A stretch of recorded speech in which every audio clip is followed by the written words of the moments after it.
My name is Tony Jordan. I'm a partner at EY, where I serve as the America's leader for the Forensic and Integrity Services practice, which means I oversee our services for North America, Central America, and South America.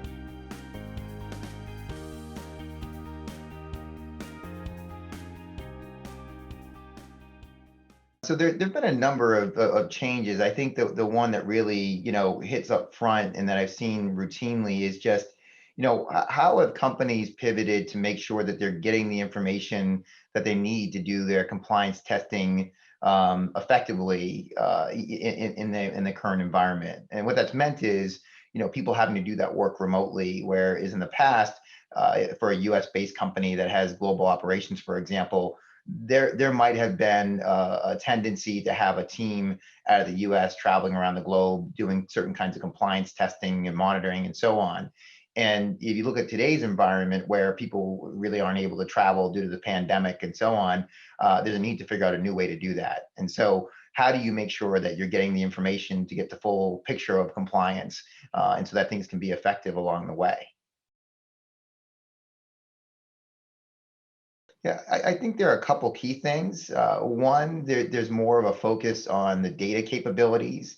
And as you think about working remotely, really trying to find a way is what are the best tools, the latest tools to capture the right data to give you insights into whether your compliance is effective or not. That is really first and foremost.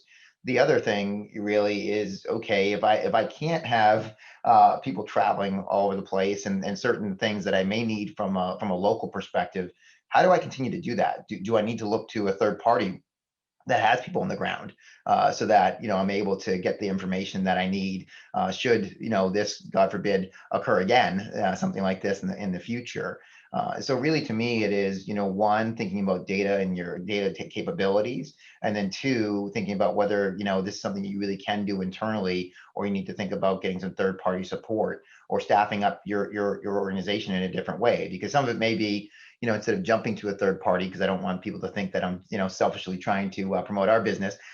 Maybe I do need people on the ground in some of those foreign locations, particularly where I have a higher level of risk. And not all companies have done that in the past. The mental health is obviously extremely important. We've seen people struggle with that, whether that's in our organization or some of our clients along the way. And being mindful of that is extremely important in making sure that people get the help that they need and that you've got support networks for those types of things. That all being said, compliance is compliance. And I feel like the accountability needs to be the same, frankly. I don't think you need less or more accountability. The key question to me is, are there things that you've had to do as an organization to adapt to the work from home or remote capabilities and so on that have changed your risk landscape? And therefore, do you need to pivot to make sure that you're looking at compliance in a different way and covering those risks? To me, that's the bigger issue. I think the accountability absolutely needs to be the same. You need to have a culture of compliance and have that level of accountability that lines up with that. To me, it's a question of, okay, how do we pivot if we need to, based on additional risks that may be out there.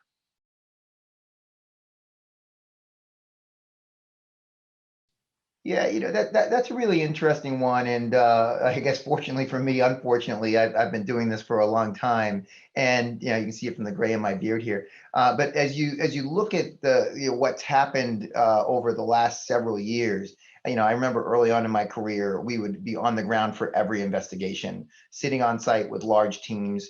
And over the past several years, you've seen a tendency for a number of companies to say, do I really want this entire investigation team on the ground for my people to see and constantly ask questions as to what's going on, and cause some morale issues within the entity? And for that reason, we really have shifted quite a bit to doing these investigations remotely, even before the pandemic. And so I feel like we were pretty well set up to do those things, and a lot of companies the same. The hardest part really is, how do you deal with interviews and things like this? We're on a platform today where we're doing this via the web and video. Some of that has gotten better because the technology is better, but it's still hard to really replace that, face-to-face live interaction with somebody and getting a sense of their body language and how they're responding to a situation, and putting documents in front of them and so on. And so really the question is, how do you change your habits to effectively interview from a video format and so on when you are having to do that remotely? That's the biggest thing for me.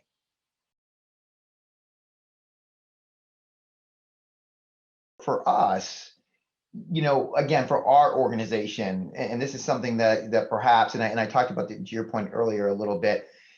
For us, we have over the years, again, if I go back in time, if I go back 10, 15 years ago, I had an investigation and it was in Belgium. I would be on the ground in Belgium doing that work.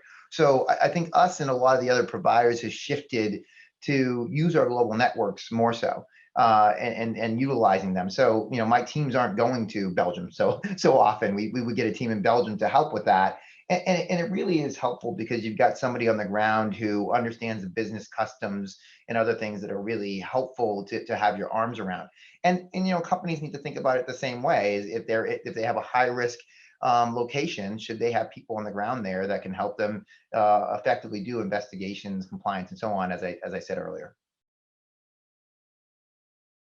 If you think about all the data that's available to you, and you think about some of the tools that are really being more widely utilized today, and certainly something that we focus on, if you do it the right way, you can make your compliance program so much more effective. And so, one, again, just looking what data is available to me to think creatively and innovatively about how do I get my arms around the compliance issue that I'm dealing with today. And so that's one that when we deal with companies all the time, there is an assessment of here is all the data that's available to me and the insights that I might glean from that data. That's highly important when we think about that transformation of how we use technology. The automation piece, obviously, it's just going to get you the information more real time and allow you to monitor things in a much more effective way. And so, whereas in the past, people would try to do things in a much more manual basis, doing some kind of testing, and again, in a much more manual way on a monthly, quarterly, or periodic basis, having something that allows you to use automation to get that up and running more routinely will give you insights to the business if you're using the right data and compliance as you go forward. And so, that in a very general way, without getting into specific types of data and instances, examples of where we've done it, is where I see the most benefit. Yeah, I think what the guidance is very good at is giving you, here's a roadmap to say it's really important. What it's not good at is telling you here are the steps to do that. And so, no, I think oftentimes, like any amount of regulation around things, companies sometimes struggle with, okay, what does this mean? What is the gold standard or the standard to get it right? And so, I think the best thing that companies can do is be having an open dialogue around these things, talking to their peers, what's working, what isn't working, and that's where providers like us, and again the network itself that these companies have, provide them with a platform to get information to say, okay, how are others dealing with this? I don't have to be the first one, and so on, to get their arms around it. I do think that there is a real opportunity here when companies are setting up different systems to say, well, what kind of information would be helpful to me, and how would I get how would I get my arms around that? And that's something that I don't see people doing as effectively. Oftentimes they're behind the curve and saying, okay, what data is there that I can get versus what data would I want, and can I get that implemented? Yeah, so let me say this. I'll say that number one, the culture within the organization is paramount. And for me, it's like when you take a step back and look at your organization, is a culture one where when times are difficult or you hit a crisis, people are going to cut corners in order to make things happen? Or are they going to continue to work, stay within the guidelines and focus on the very important compliance and so on, the expected controls to make sure they're doing things the right way? And what's really important is having laid that foundation ahead of time. And so I really want to emphasize that for a second. because it's really hard to shift the culture in the middle of a crisis. So when something's gone wrong, you're going to see the worst behaviors of people. And if you haven't built that strong culture ahead of time and really focused on compliance, particularly during a pandemic when you've got people having to work remotely and so on, it's going to be really hard to fix that. And so that's one where you're just going to, you have to emphasize. And so, if you don't, you risk that you're going to have a disaster on your hands that will, one, be visibly internally, because people internal to the organization are going to see it pretty quickly. And when you look at, today's environment, whether it be the risk of whistleblowers, whether it be social media, and so on, there's a very real risk that that would be visible externally and damage the company's reputation. And so, to me, it is companies really thinking about, one, did I lay the groundwork ahead of time? Two, how do I then make sure I emphasize that now when I'm in a moment of crisis, saying, guys, the rules still apply, right? I should say guys and gals, the rules still apply. And so making sure that there is that continued emphasis on that to make sure that you don't damage your reputation.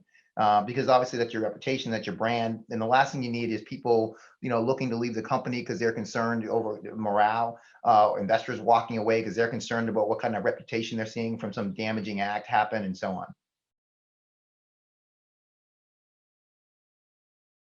Management's actions really matter, particularly when things are difficult.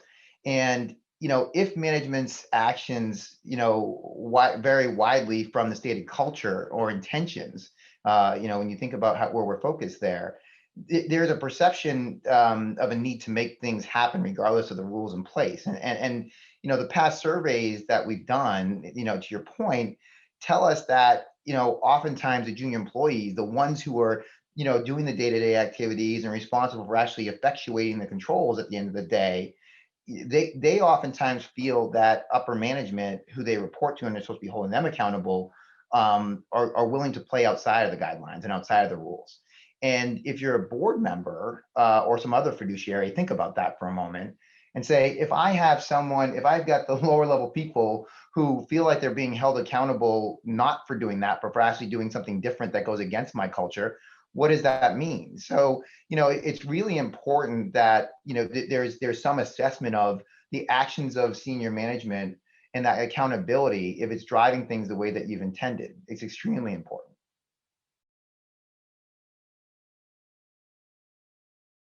There's a few things there. And if I think about the pandemic in particular, one, it's being very visible as a leader. They're oftentimes, if the people don't hear from you, they feel like, that the person doesn't care.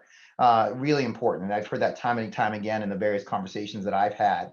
The second is to really be consistent. And so the things that matter before still matter today.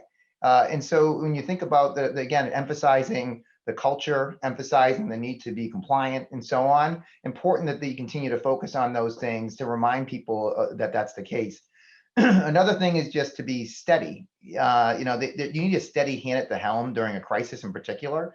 If people see me on my teams panicking and saying, "Oh my Lord, the pandemic, what are we going to do?" That's going to be that people are going to react to that in a very negative way. And so having a steady hand that again emphasizes the things that are really important, shows that we're steadying the ship and we have a plan in place is extremely important. And I'd say along with all of that, and probably an overused term is just lead. Show people what's important. Be willing to use your voice and focus on the right things.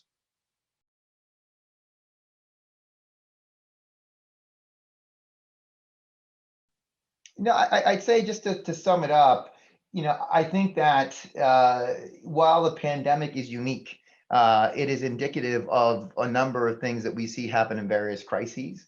And it's just a reminder that, you really need to think about, how do I set myself up for success ahead of time should an event like this happen? Whether it is some major investigation that the company's going to go through, or whether it's a pandemic, God forbid we have another one, and so on. And so really emphasize the need to focus on that culture ahead of time and compliance ahead of time, and then to lead during that event to make sure that you keep the company in the right place.